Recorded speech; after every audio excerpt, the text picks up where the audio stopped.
financial expansion. Receive your financial direction. Receive your financial stability. Receive your financial favor. You will have access to the treasures of darkness.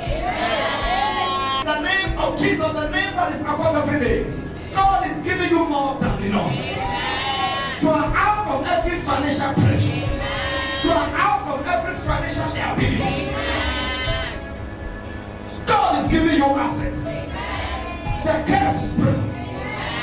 Enter into the realm of the blessing. In the mighty name of Jesus, I decree and I declare that you shall possess your possession. Let the glory of the Lord be revealed in your life. You will not see pains anymore. Every health issue around your life is arrested by the fire of the Holy Ghost. Any disease wanting to manifest, I rebuke it in the name of Jesus. That high blood pressure crashes and become normal. Anyone that has been ordained to become a victim of stroke, today I rebuke that devil in the name of Jesus. Depression is not your portion. So I'm risen above that situation. You will not know sickness. You will not know death. In the name of Jesus. The blessing of God coming to you, you will not use it to service sickness.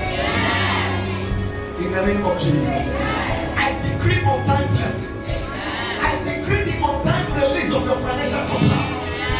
This week is your week. In the name of Jesus Christ.